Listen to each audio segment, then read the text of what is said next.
So in this vlog, we're pretty much going to be going over the fact that we have decided on what film we're going to do, what genre, and sort of narrative. So yeah. So we've been recently researching 4 different genres. We've done two on a documentary, 2 on a horror film, 2 on a drama, and 2 on a comedy. Mm-hmm.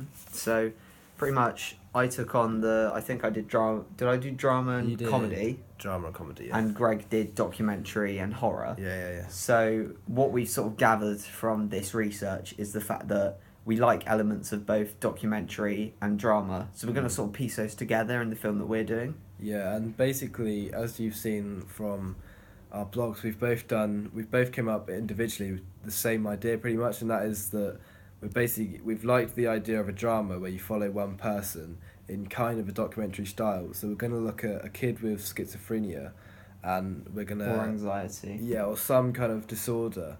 And we're going to try and use that, like on The Irritation of Nothing, and like use the voices in his head. And that's kind of our narrative, the basis on which we'll base our narrative on. Yeah, pretty much the one technique, like narrative technique specifically, we're going to base our whole film on is a voiceover. Like, it's used in documentary, it's used in drama, it's used in comedy. It's a really common narrative technique, but when used effectively is really good. So that's what we're going to really focus on in this film.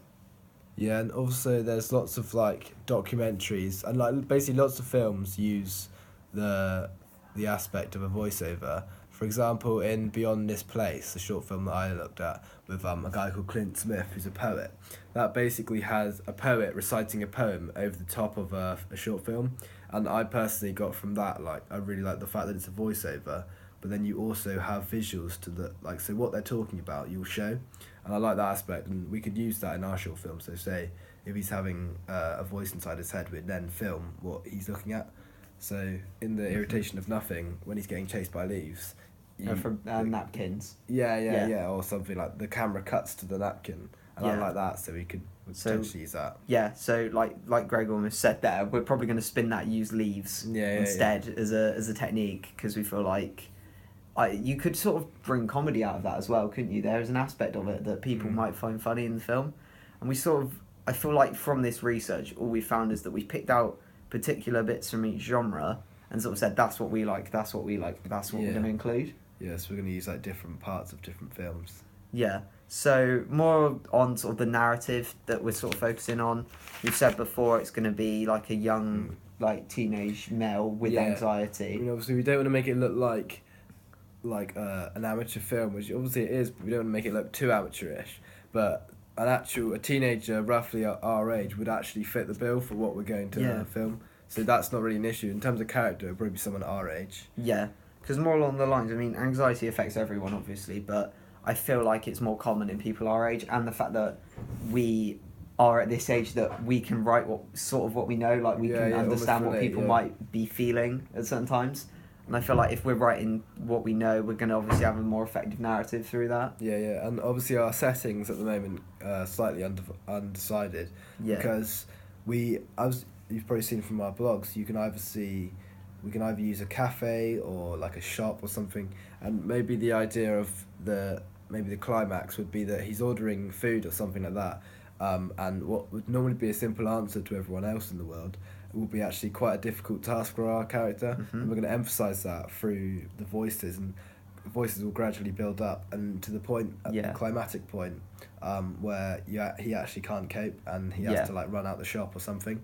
Yeah. So that would be the climax to if we're following like Freytag's pyramid, that would be like the climax of our narrative. Yeah. And then the falling action, do you want to talk more about that? Yeah. So for the falling action, I mean, we could take this a few different ways, but the one I sort of focused on was having like a montage of shots possibly of him getting comforted and receiving help. I think in the narrative that I put on the blog, it was he ordered stuff in the cafe and the waitress comforted him. But you could apply that to any setting, couldn't you? It could be like at a school, it could be a teacher, for example. You can change that for each setting, so it would work really well. Essentially, in terms of time frame, we're looking at 5 minutes of his real life. Yeah. And obviously we'd start off with just day to day, like the leaves following him or whatever. Yeah, like a walk to a place. Kind of like set the scene, and then it would gradually the voices would get more. So in terms of time frame, then we're looking at like 5 minutes of real time, and then obviously the voices would get more intense as you keep going like throughout the short film. And then obviously, if you're gonna follow the documentary style, you could also have like a number to ring at the bottom of at the end of the film, just like show how the problems kind of link to like an actual real life problem. Yeah, and that could link into resolution as well. Like we feel like if you use that as the ending per se, that counts as a resolution. You're trying to help people in real life based on a made up situation technically.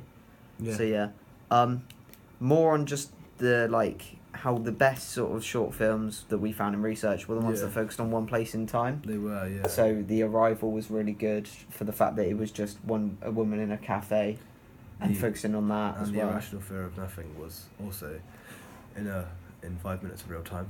Yeah, that was all shot like real time, wasn't it? But the only difference in The Irrational Fear of Nothing was that they related his anxiety to flashbacks. No, The Irrational Fear of Nothing, they did use like it was like part of it. It was the kind of thing that we want to do, of like going through day-to-day life, but then obviously flashbacks are something that we can think about using as well. Yeah, because they had the fish finger commercial and the fact that he met that woman in the cafe, and then you're sort of linking those events to his anxiety in present day. In ours, so. Yeah, we could potentially delve into that. I feel like that would be good use of like montage shots. So like maybe doing like 5 different flashbacks, piecing them together, making it work like that. Yeah, definitely would work. Is there anything else really like we can talk about? No, I think we pretty much covered it. So like we spoke about our narrative and what bits of what short film we've gotten from it and where we're going to take it. So from here we're probably just going to take some practice shots, as we said in our blogs previously. Yeah. So we're going to do some practice shots. Now we're going to work on the pitch. So Thank you for watching. Cheers.